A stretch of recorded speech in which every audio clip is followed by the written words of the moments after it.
నమస్కారం. మను కథలకు స్వాగతం. ఇప్పుడు మనం బెహరా వెంకట సుబ్బారావు గారి సర్వలభ్య రచనల నుంచి కాకాలు కాకరకాయలు అనే ఒక చక్కటి కథను విందామండి.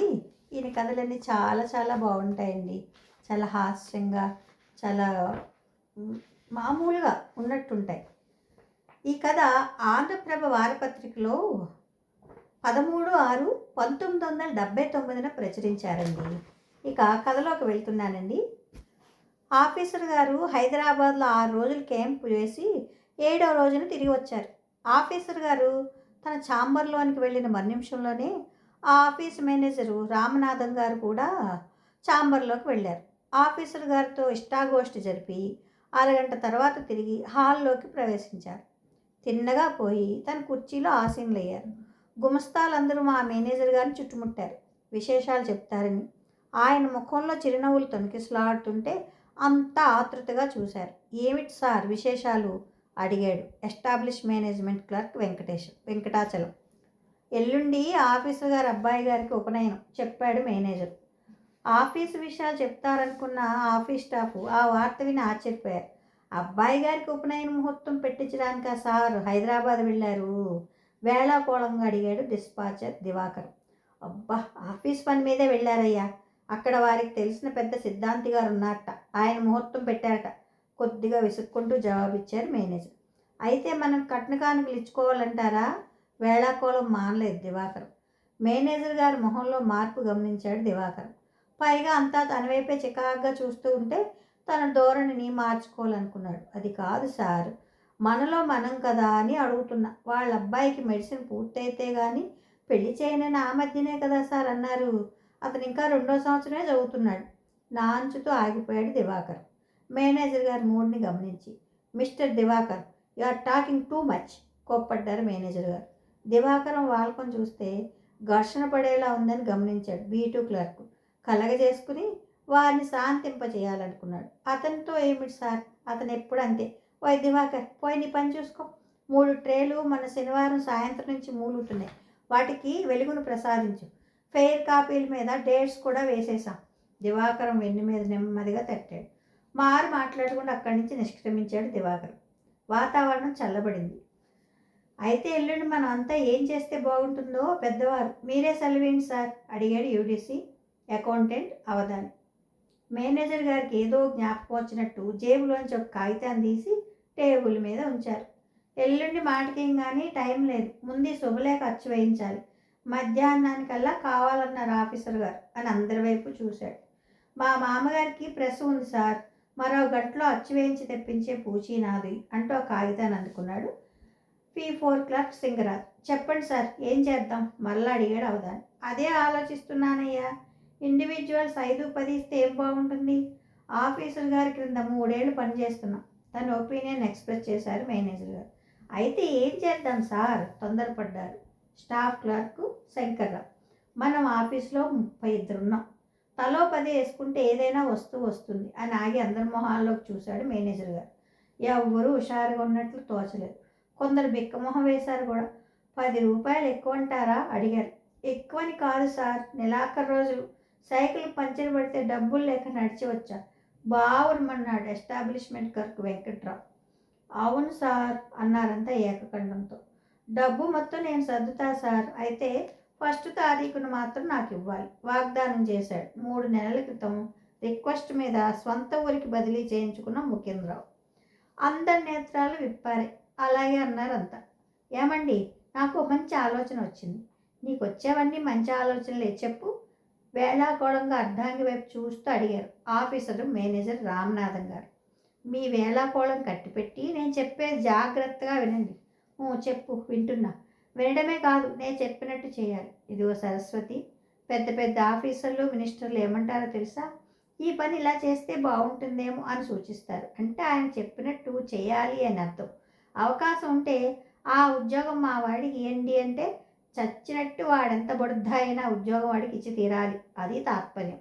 అంతేగాని ఆలోచించాను సార్, మీ ఆలోచనే బాగున్నట్టుగా తోస్తోంది అని కానీ, మీ క్యాండిడేట్కి క్వాలిఫికేషన్ లేదని అతనికి అపాయింట్మెంట్ ఇస్తే ఆ తర్వాత ఇబ్బందులు వస్తాయి సార్ అని కానీ అన్నామా?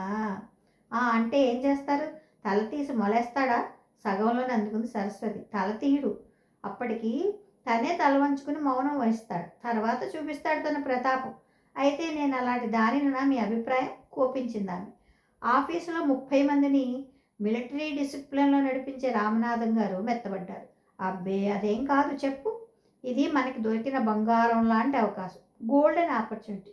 అదే మీ మేనల్లునికి ఆఫీసులో ఉద్యోగం వేయించమని ఆఫీసర్ గారితో చెప్పమని ఆ మధ్య చెప్పా, గుర్తుందా? గుర్తుండడం ఏమిటి? ఆ రోజే ఆయనతో మనవి చేసుకున్నా. అవకాశం వచ్చినట్టు తప్పకుండా చూస్తా అన్నారు.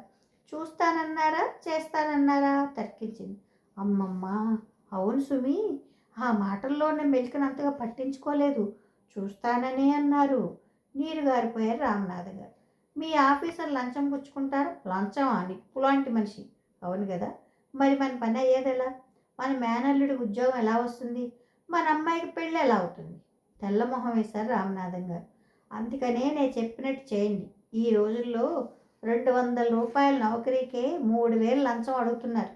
అందుచేత మీ ఆఫీసర్ గారు అబ్బాయికి ఏదైనా అరుదైన ఖరీదైన వస్తువుని ఘనంగా చదివించి వారి అభిమానాన్ని సంపాదించాలి.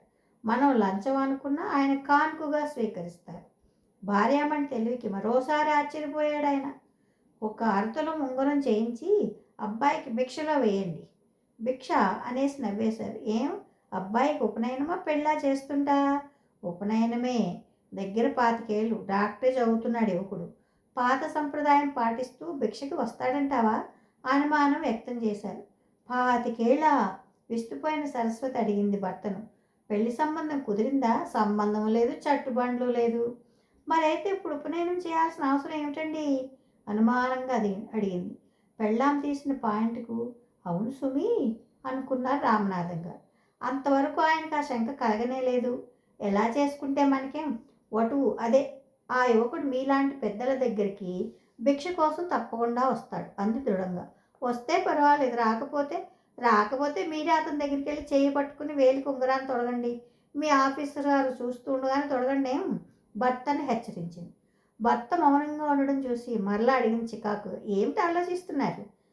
ఏమి లేదు, మా ఆఫీసులో మేమంతా కలిపి ఒక పని చేయాలనుకున్నాం అన్నారు నాచుతూ. ఏమిటో అడిగింది అసహనంగా. అదే మరేం లేదు అని ఆగి కొంచెం నీళ్ళు నమిలి చెప్పసాగారు. అందరం తలో 10 రూపాయలు వేసుకుని ఏదో ఒక వస్తువు కొని చదివించాలనుకున్నాం. దానికి కూడా కొంతమంది ముందుకు రాలేదనుకో, నెలాఖరు రోజులు మరి. అందుకని మాలో ఒకటి పెట్టుబడి పెడతానన్నాడు. జీతాల నాడు తిరిగి ఇచ్చేసే కండిషన్ మీద. భార్య ముఖ కవళికలను గమనించిన ఆయన నెమ్మదిగా ముగించారు. ఈ సూచన ఏదో మీరే చేసినట్టు కనపడుతోంది, అవునా? భర్తను నిలదీసిందాము. తుళ్ళి పడ్డారు రామనాథం గారు. మౌనం వహించారు. అంతా కలిస్తే మాత్రం ఏమంత వసూలు అవుతుందని? మహా అయితే 300 రావచ్చు. ఏ వస్తువు వస్తుంది? అయినా ఎవరికి పేరు వస్తుంది? ఇలా సమిష్టిగా ఇచ్చిన కానుక లెక్కలోకి రాదు. ఆఫీస్ స్టాఫ్ ఇచ్చినట్లు అవుతుంది. ఎవరెవరు ఏ కానుకలు వ్యక్తిగతంగా సమర్పించుకున్నారని ఆ తర్వాత ఆయన లిస్టును పరిశీలిస్తే ఆయన వల్ల మనకి పెద్ద ఉపకారం జరగాలి. వేరే ఆలోచన పెట్టుకోక నేను చెప్పినట్టు చేయండి. ఇంకొకరి గొడవ మనకెందుకు? అంతకీ కావలిస్తే ఆఫీస్ స్టాఫ్తో మరో 10 రూపాయలు అవుతాయి. ఏమంటారు? రామనాథం గారు ఏమీ అనలేదు. ఆ రోజు సాయంత్రం భర్త హుషారుగా ఇంటికి తిరిగి వస్తుంటే ఆశ్చర్యపోయింది అనురాధ. ఏమిటో దొరగారు చాలా హుషారుగా ఉన్నారు ఈవేళ, భర్తను పలకరించింది. ఎల్లుండి మా భాస్కర్ అబ్బాయికి థ్రెడ్ మ్యారేజ్ అంటూ భార్య బొక్క మీద చిటిక వేశాడు స్టోర్ ఇన్ఛార్జ్ సోమరాజు. మీ ఆఫీసర్ గారు అబ్బాయికి పెళ్ళైతే మీకే ఒరిగిందండి? ఆశ్చర్యపోతూ తన బొగ్గ మీద భర్త వేలును తొలగించి తను వేలేసుకుంది. అందున ఎప్పుడు అనుకోలేదు. సంబంధం ఎప్పుడు కుదిరిందండి? ఆ అబ్బాయికి ఇంకా చదివే పూర్తి కాలేదనుకుంటాను అంది. పెళ్ళి కాదే పెళ్ళామా, థ్రెడ్ మ్యారేజ్ అంటే ఉపనయనం, ఒడుగు. భుజం మీద జంధ్యం వేస్తారు, అంటే మెడలో తాడు వేస్తారు. బ్రాహ్మణులు కదూ, విడుమర్చి చెప్పాడు. ఓహో, అర్థమైంది. ఆ మధ్య ఊళ్ళో కరణం గారి అబ్బాయికి అయింది. అబ్బా, పెళ్ళంత హడావుడి చేశారండి, నేను కళ్ళారా చూశాను. అదే ఎల్లుండి దొరగారు ఆ సంబంధం వీక్షించుడికై తెంచెదరు. కానుకలు సమర్పించుకొని వారి అనుగ్రహము వడసి తరింతు చెప్పాడు నాటక పక్కీలో. కానుకలా? ఏమి ఇవ్వాలనుకుంటున్నారు? మీ మేనేజర్ గారిని అడిగి మరీ ఇవ్వండి. ఆ పెద్ద ఆయనకి తెలుస్తుంది ఏమిస్తే బాగుంటుందో. ఓ, ఆయన పిచ్చివాడు. అసలు ఆఫీసే ఒక మెంటల్ హాస్పిటల్ అనుకో. కాకపోతే ఏమిటి, తలకు 10 వేసుకుని ఏదో ఒకటి కొని సమిష్టిగా సమర్పించుకోవాలనే ఊపులో ఉన్నారు. కానీ మదిలో తోచిన వ్యూహం వారికి తెలియనీయలేదు సుమా. మనం ఎవరికీ తెలియకుండా బహువిలువైన అరుదైన బహుమతిని ఇవ్వాలనుకుంటున్నాం. ఇస్తాం, ఇచ్చి తీరుతాం. పెద్ద హీరో ఫోజు పెట్టాడు సోమరాజు. మీకేమైనా మతిపోయిందా? ఆశ్చర్యంగాను కోపంగాను భర్తను నిలదీసింది. మతి ఉన్నవాణ్ణి కనుకనే వారి మన్ననలను పొందడానికి ఆరాటపడుతున్నా. నన్ను నాపాల నుండి కాపాడిన ఆ మహాత్మునికి కృతజ్ఞత చూపడానికి ఇదే అనువైన సమయం. ఆయన డబ్బు తీసుకోరు కదా.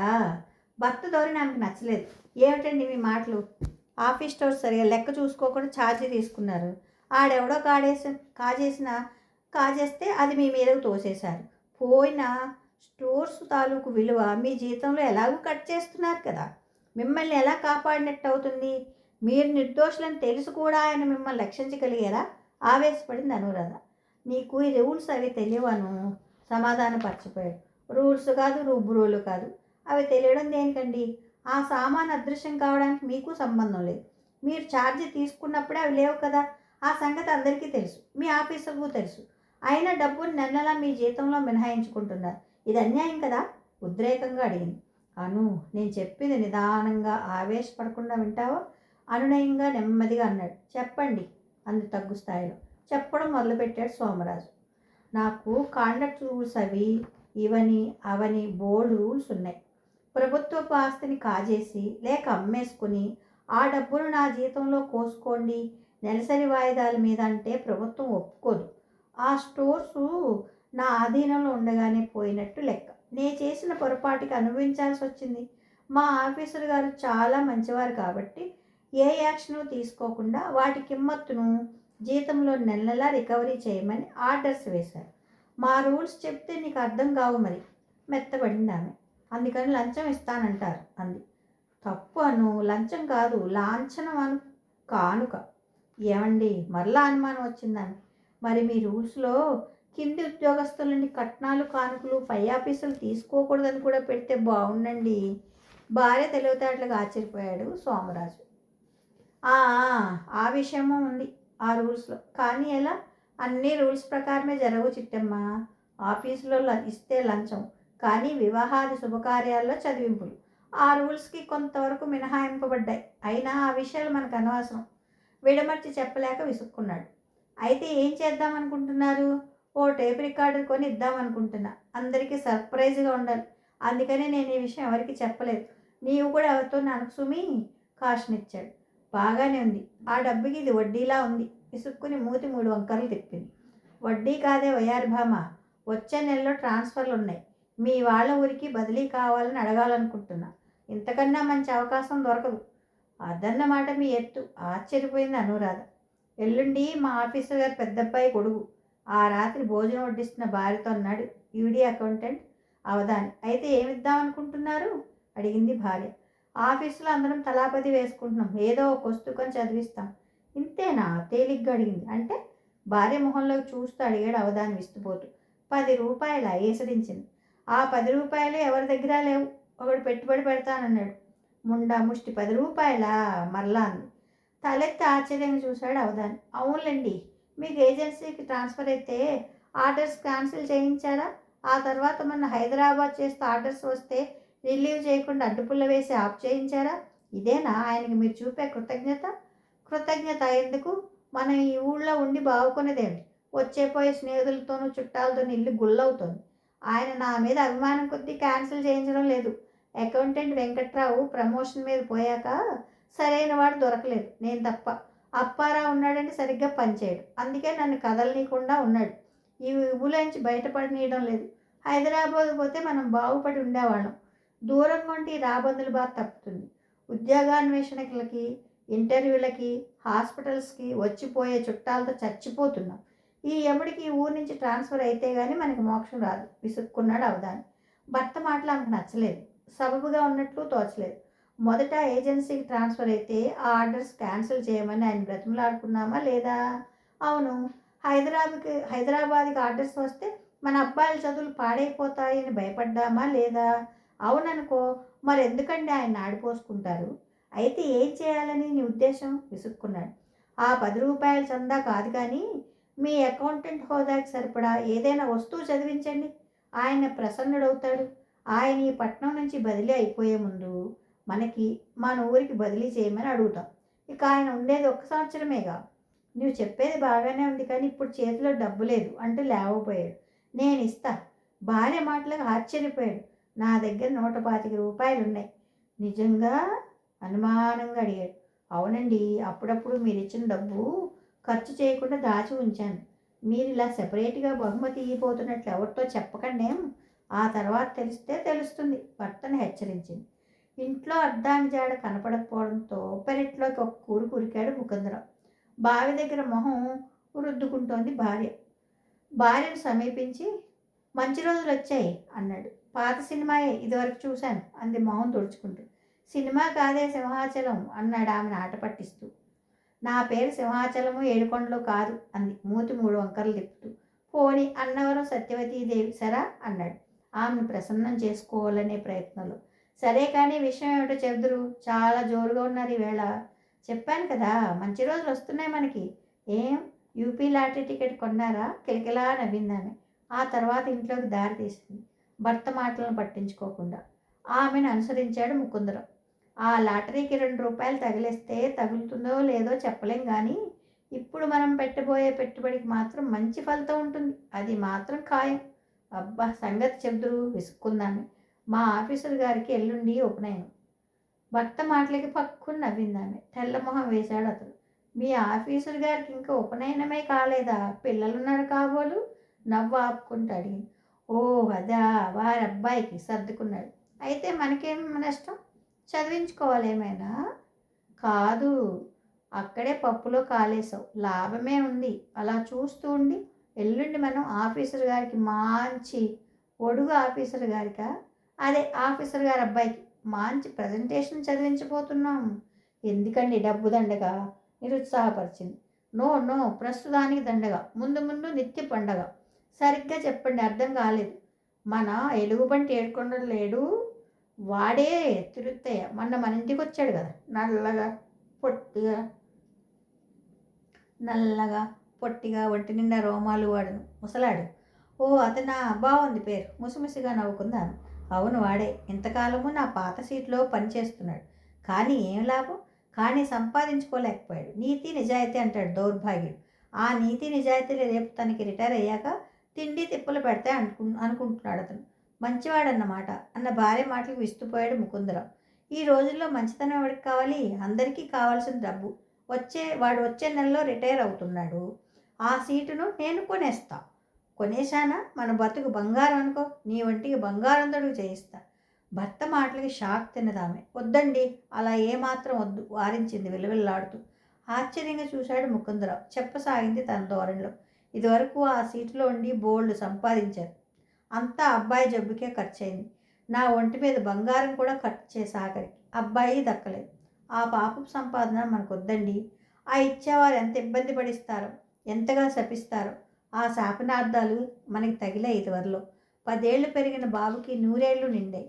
కన్నీళ్లు పెట్టుకుంది ఆ మాతృమూర్తి. చల్లబడిపోయాడు ముకుందరావు. ఆలోచనలో పడ్డాడు. అవును, భార్య చెప్పింది నిజమే. తాను సంపాదించినదే కాకుండా మరికొంత ఖర్చు కూడా అయింది. అయినా అబ్బాయి దక్కలేదు. ఏనాడో వాడికి రుణం తీర్చుకున్నాం. అర్ధాయుష్మంతుణ్ణి ప్రసాదించాడు భగవంతుడు. భార్యను ఓదార్చిపోయాడు. వద్దండి, ఆ అన్యాయపార్జన వద్దండి అంది కన్నీరు తుడుచుకుంటూ. ముకుందరావు మాట్లాడలేకపోయాడు. ఎదురింటి శామ్యూల్ గారిని చూడండి. ఆయన హోదాకి బోల్డ్ సంపాదించవచ్చు, కానీ పైసా పుచ్చుకోరు. నిప్పు లాంటి మనిషి. వాళ్ళ పెద్దబ్బాయికి పెద్ద ఉద్యోగం వచ్చింది. పిల్లలు ముత్యాల్లా ఉంటారు. ఏనాడు చిరున చీదేరగారు. అక్రమార్జన మనకొద్దండి ఆవేశపడింది ఆమె. సరే, ఇక ముందు అలా చేయను. సరే అనగానే కాదు, చేతిలో చేయి వేయండి. చేయి చాపింది ఆమె. చేతిలో చేయి వేశాడు ముకుందరావు. ఆమె మనసు ఊరట చెందింది. మరి ప్రజెంటేషన్ ఏమీ ఈయనవసరం లేదంటావా అడిగాడు. అధికారి కాబట్టి వారిపై ఉన్న గౌరవభావంతో మన శక్తి కొలది ఏమైనా ఇయ్యండి. మరి ఆయన మనకు చేసిన ఉపకారం మాట ఉపకారమా? అవును, మళ్ళా మన ఊరికి ట్రాన్స్ఫర్ ఇచ్చారు కదా. 400-500 లంచం ఇచ్చైనా ఈ సిటీకి తిరిగి బదిలీ చేయించుకోవాలనుకున్నాం, జ్ఞాపకం ఉందా? కానీ లంచం పుచ్చుకోకుండా ట్రాన్స్ఫర్ ఇచ్చారు. అది అలా ఉండని మా ఆఫీస్లో క్లాస్ 4 పోస్ట్ ఖాళీ ఉంది. మా తమ్ముడికి వేయించాలనుకుంటున్నాను. అయితే కాకా పడతారనమాట. జాగ్రత్త అండోయ్, కాకరకాయలు తినిపించగలరు కిలకిలా నవ్విందామె. ఆఫీసర్ గారి అబ్బాయి ఉపనయనం చాలా ఘనంగాను వైభవంగాను జరిగింది. సబ్ డివిజన్ల నుండి వచ్చిన మిగిలిన వారు కాంట్రాక్టర్లు అంతా యథాశక్తి చదివింపులు సమర్పించుకున్నారు. ఆఫీస్ స్టాఫ్ అంతా కలిసి 400 పెట్టి ఒక గార్డేజ్ బీరువాని చదివించారు. ఆ తర్వాత ఆఫీస్ స్టాఫ్ ఎవరి మట్టుకు వారు వేరే తెచ్చుకున్న కానుకలను ఒక్కొక్కరు తీసి చదివించసాగారు. సిటీ బస్సుకి పావలా డబ్బులు కూడా లేవని ఏడ్చిన అవధాని, సైకిల్ పంచర్ పడితే చిల్లర డబ్బులు లేక కూడా ఆఫీస్కి నడిచి వచ్చానన్న ఎస్టాబ్లిష్మెంట్ వెంకట్రావు కానికులు ఎలా చదివించారబ్బా అంటూ ఆశ్చర్యపోయాడు డిస్పాచర్ దివాకర్. మరో 3 రోజులు గడిచాయి. అప్పుడే వచ్చిన డాక్కును తీసుకుని ఆఫీసర్ గారి ఛాంబర్లోకి వెళ్ళిన మేనేజర్ రామనాథం గారు అరగంట అయ్యాక తిరిగి వచ్చి తన సీట్లో కూలబడ్డారు విచారవదనంతో. ఆయన వైఖరికి అంతా ఆశ్చర్యపోయారు. కొంతమంది తమ తమ సీట్లోంచి లేచి ఆయన్ని చుట్టుముట్టారు. ఆయనకు వచ్చిన ఇబ్బంది లేక ఆపద ఏమిటో తెలుసుకుని విచారించడానికి, అవసరమైతే పరామర్శించడానికి. ఏమిటి సార్ అలా ఉన్నారు అడిగాడు ఒకడు. ఆఫీసర్ గారు చికాగ్గా ఉన్నారా, చివాట్లు పెట్టారా అని అడగలేక అడిగాడు మరొకడు. ఆఫీసర్ గారికి ప్రమోషన్ మీద అస్సాం ట్రాన్స్ఫర్ అయింది, చెప్పడానికి నోరు రాకపోయినా చెప్పారు రామనాథం గారు. ట్రాన్స్ఫరా? అస్సామే? ఏకకంఠంతో ఘోషించారు కాకారావు. ఫైల్స్కి ఆల్పిన్ గుచ్చబోయి వేలు గుచ్చుకున్న సుధాకరానికి 1/2 లీటర్ రక్తం బొటబొటా కారింది. అప్పుడే ఓపెన్ చేస్తున్న పార్కర్ పెన్ను పాళీ ప్రజెంట్ చేసింది. ముకుందరావు చేయి జారి కింద పడింది. పాళీ విరిగిపోయింది. అవధాని పొడుం డబ్బి చేయి జారి కింద పడి పొడుమంతా నేలపాలైంది. చటాన్ లేవబోయి టేబుల్కి గుద్దుకుని ముణుకులు పట్టుకున్నాడు సోమరాజు. రామనాథం గారి కళ్ళజోడు పట్టు తప్పి టేబుల్ మీద పడింది, కానీ అద్దాలు పగలలేదు. తన డిస్పాచింగ్ రూమ్లో అంతా గమనిస్తున్న డిస్పాచర్ దివాకరం ఈల వేసుకుంటూ హాల్లోకి ప్రవేశించాడు. అందరి స్థితిని గమనించి జాలిపడ్డాడు. ఆఫీసర్ గారికి ప్రమోషన్ వస్తే వీళ్ళకేమిటి కష్టం నష్టం, ఏమొచ్చింది చెప్పా అనుకున్నాడు.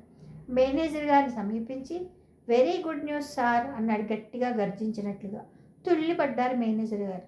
కానీ ఉలుకు పలుకు లేకుండా, ఎవ్వరి నుంచి రెస్పాన్స్ లేదు. కొద్దిసేపు కొట్టిపడేసిన పాముల్లా ఉన్నారు.